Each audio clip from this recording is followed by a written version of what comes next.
Hello. வர March 3ஆம் தேதி செவ்வாய்க்கிழமை அன்னைக்கு சந்திர கிரகணம் பிடிக்கிறது எல்லாருக்கும் அது தெரிஞ்ச விஷயம்தான். அதுக்கு ஒரு ஈஸியா ஒரு டிஃபன், அதாவது அரிசி உப்புமா டக்குன்னு பண்ற மாதிரி சொல்லி தரலான் இருக்கேன். இப்போ இந்த சந்திர கிரகணத்தை பத்தி எனக்கு தெரிஞ்ச இன்ஃபர்மேஷனை நான் சொல்றேன். மற்றபடி நீங்க அவாத்து சாஸ்திரிகளை கேட்டுக்கோங்க.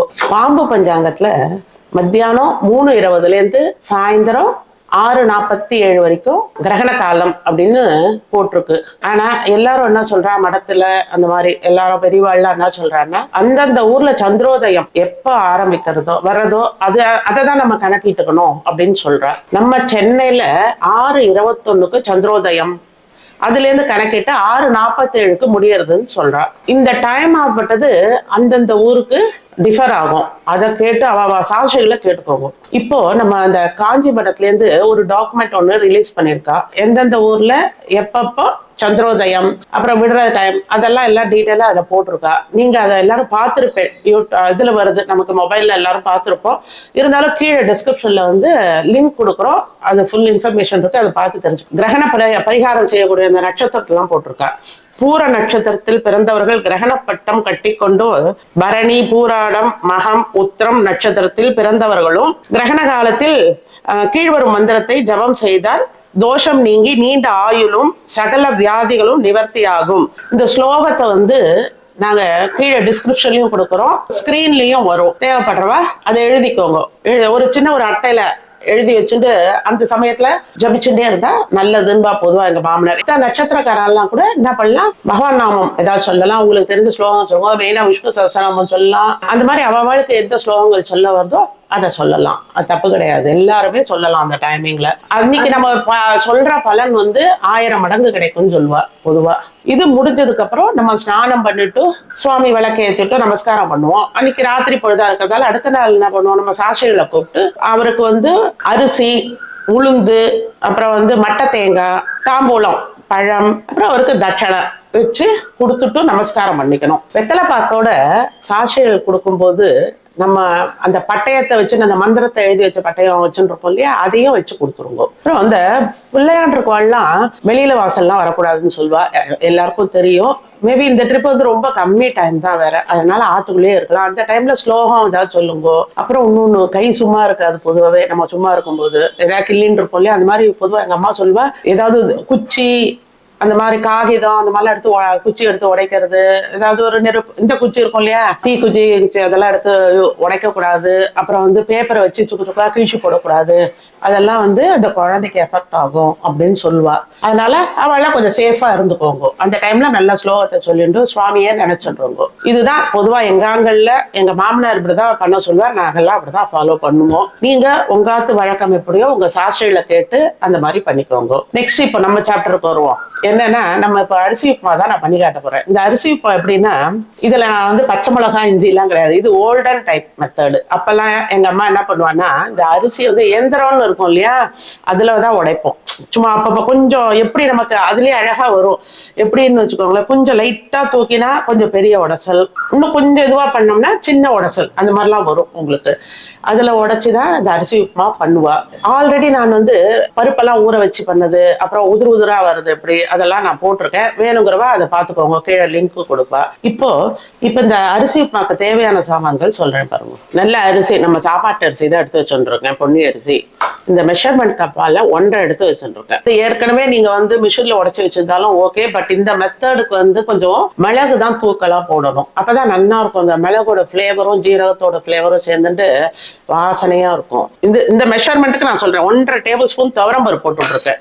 1 ஸ்பூன் தான் இந்த கடலை பருப்பு போட்டிருக்கேன். அப்புறம் இதுக்கு நல்லா 1 டேபிள் ஸ்பூன் மிளகு தான் போட போறேன் காரத்துக்கு. அதுவும் அதோட 1 மிளகாவை இதோட சேர்த்து உடைச்சுக்கலாம், உடைக்கிறதோடய. அப்புறம் ஜீரகம் தாளிக்கும் போதுதான் நிறைய போடுவேன். இதுல போடச்சே மட்டா தான் போட போறது. இதை உடைச்சுட்டு அதுக்கப்புறம் போடுவேன். ஏன்னா ரொம்ப இது கலர் இதுவாயிடும். அதுக்காக தான் இதை ஃபர்ஸ்ட் உடைச்சுட்டு கடைசியில இந்த மிளகு போட்டு ஒரு சுத்திக்க போறேன். பெருங்காயம், இதுக்கு தாளிச்சு கொட்டுறதுக்கு பாருங்க. எண்ணெய், தேங்காய் எண்ணெய் பிடிக்கிறவா தேங்காய் எண்ணெய் பிடிக்கோங்க. நான் நார்மல் கல்லெண்ணெய் தான். கடைசியில சும்மா 1 ஸ்பூன் தேங்காய் எண்ணெய் விட போறேன், அவ்வளவுதான். தாளிச்சு கொட்டுறது கடுகு, 2 பட்டை மிளகாய், கடலைப்பருப்பு, உளுத்தம்பருப்பு, பெருங்காயம், ஜீரகம், கருவேப்பிலை இதான் தாளிச்சு கொட்ட போறேன். இந்த தேங்காவை க்ரஷ் பண்ணி போட போறேன் அதுல. அவ்வளவுதான். இதுக்கு தேவையான சாமான்கள், தேவையான அளவு உப்பு. தொட்டுக்கிறதுக்கு அன்னைக்கு பாருங்க நம்ம வந்து கொச்சு கிச்செல்லாம் பண்ணிட்டு இருக்க முடியாது. ஏன்னா குளிச்சுட்டு ஆத்த முழுகணும், விளக்கேற்றணும், அந்த மாதிரி ஒவ்வொரு வேலையா வந்துட்டே இருக்கும். சிம்பிளா ஒரு தேங்காய் சட்னி அரைச்சுட்டோம்னா போதும். ஏன்னா மிச்ச மீதாரியெல்லாம் சாப்பிடக்கூடாது இல்லையா? பொதுவாகவே நம்ம எண்ணெய் எல்லாம் உப்பு இல்லாம இந்த கட்டத்தரப்பியை போட்டு வைப்போம் யூஸ்வலா அந்த கிரகண சமயத்துல. இருந்தாலும் அந்த பழசெல்லாம் சாப்பிட மாட்டோம். அதுக்குதான் இன்னைக்கு பலகாரம் ராத்திரி மோஸ்ட்லி எல்லாருமே குழந்தையிலேருந்து எல்லாருக்கும் பண்ணி கொடுத்துடலாம். அரிசி உப்புமா ஈஸியா டைஜஸ்ட் ஆகும், ஈஸியாகவும் பண்ணிடலாம். குக்கர்ல டக்குன்னு வச்சோமா மற்ற வேலையை பண்ணிட்டே இருக்கச்சு இது ஆயிடும். அதுக்கு தொட்டுக்க அதனால தான் ஈஸியா ஒரு சட்னி, தேங்காய் சட்னி அரைச்சுட்டா போதும். அப்படி வேணாங்கிற சர்க்கரையை கூட தொட்டுன்னு சாப்பிடலாம். அவ்வளவுதான். இப்ப பாருங்க இதை நான் உடச்சுன்னு வந்துடுறேன். இப்போ மிக்சியில இதை நான் தொடச்சுன்ட்டேன் கிச்சன் டவல்ல. இந்த விப்பர் மோட்லயே தான் நான் ஒரு 7-8 முறை அப்படியே போட்டேன். நல்லா எடுத்து கொஞ்சம் பெரிய ரவை, ரொம்ப மாவா இருந்தா சலிச்சுக்க வேண்டியது. அப்பதான் உதிர் உதிரா வரும். இல்ல ஓரளவு நமக்கு குழஞ்ச மாதிரி இருந்தாலும் பரவாயில்லங்கிறவா அப்படியே சலிக்காம போட்டுக்கோங்க. இப்போ இந்த மிளகு உடைச்சுன்னு வந்துடுறேன். ஒன்றும் பாதியமா நல்லா இவ்வளோ மிளகு போட்டுக்கலாம். அதுக்கு அப்பதான் வாசனை நல்லா இருக்கும். மிளகு போட்டுட்டேன்னா அடுத்து பாருங்க மட்டாதான் ஜீரகம். ஏன்னா தாளிச்சு கொட்டச்சு போட போறேன். இதுல இருந்து ரவை கொஞ்சம் போட்டுக்கிறேன். ஏன்னா இவ்வளோண்டு குவான்டிட்டி அரையாது. இப்போ நான் அதுலயே போட்டு ஃபுல்லா அரைச்சா இன்னும் இது வந்து இன்னும் மாவா போயிடும். அதுக்காக தான் இப்படி அரைக்கிறேன். இங்க பாருங்க ஒன்றும் பாதியமா அதை உடைச்சிருக்கேன். இதோடய போட்டு கலந்துருவோம். நான் இதை இப்போ சலிக்க போறது இல்லை. ரொம்ப மாவு வரல, அப்படியே தான் பண்ண போறேன். உங்களுக்கு நிறைய மாவு இருந்தா கண்டிப்பா சலிச்சுக்கோங்க. இப்ப பாருங்க சைமல்டேனியஸா இப்போ குக்கரை வந்து ஜலத்தை விட்டு இதை வச்சுட்டு அடுப்புல சிம்ல வச்சிருக்கேன். இதை தாளிச்சு கொட்டிட்டு செட் பண்ணி அது உள்ள வைக்க வேண்டியதுதான். நிமிஷமா ஆயிடும் பாருங்க. இந்த இலுப்பச்சட்டி காயறதுக்குள்ளயும் இந்த தேங்காவை நான் க்ரஷ் பண்ணிட்டு வந்துடுறேன். பல்லு பல்லா பிடிக்கிற நறுக்கி போட்டா பிடிக்கும்ன்றவா அந்த மாதிரியும் போட்டுக்கலாம், நல்லா இருக்கும். இலுப்பச்சட்டி காஞ்ச உடனே எண்ணெயை விட்டுக்கலாம். நான் ஒரு கரண்டி எண்ணெய் விட்டுருக்கேன் இதில், சின்ன கரண்டியால். கடுகு வெடிக்கட்டும். அதோடைய இந்த கட்டி பெருங்காயம் இல்லாதவா ஜலத்தில் போட்டுக்கோங்க. ஜலம் விட்டதுக்கப்புறம் இது கரைஞ்சிடும். அப்படியே போட்டேன்னாலே ஒரு 2 மிளகாவை கிள்ளி போட்டுப்போம். கடுகு வெடிச்சு கொடுத்து கடலைப்பருப்பு 1 டேபிள் ஸ்பூன், உளுத்தம்பருப்பு 1 டேபிள் ஸ்பூன், நல்லா ஜீரகம் 1 ஸ்பூன் போட்டுக்கோங்க. நல்லா இருக்கும். இதோடைய கருவேப்போ இதுக்கு ஜலம் என்ன கணக்குன்னா 1க்கு 2.25. ஏன்னா குக்கர்ல வைக்கிறதால. இப்போ இதை விட்டுறேன் நான். 1, 2, 1/4, 2.25. நான் வந்து இன்னும் ஒரு 1/2 போட்டிருக்கேன் இல்லையா, 1.5 போட்டிருக்கேன். அதுக்கு இன்னும் ஒரு 1.25 தண்ணி ஜலத்தை விட்டுறலாம். இப்போ இதுக்கு தேவையான உப்பு. உப்புமாக்கு எப்பயுமே பார்த்துன்னு தான் உப்பு போடணும், இல்லாட்டா கரிச்சிடும். இதுலயே பச்சை மிளகாய் இஞ்சி போட்டு அது வேற டேஸ்ட். ஆனா இந்த மாதிரி பண்ணி பாருங்க. இது அந்த மிளகோட ஃபிளேவர் இதுல நல்லா தூக்கலா காட்டும். நல்லா ரொம்ப ஜோரா இருக்கும். இது தேங்காய் வேணாங்கிறவா அதை ஸ்கிப் பண்ணிக்கோங்க, வேண்டாம். இதெல்லாம் நல்லா கொதிக்கிறது, பொங்கி வருது பாருங்க. இப்போ அடுப்பை சிம்ல வச்சுட்டு இந்த ரவையை அதில் போட்டுருவோம்.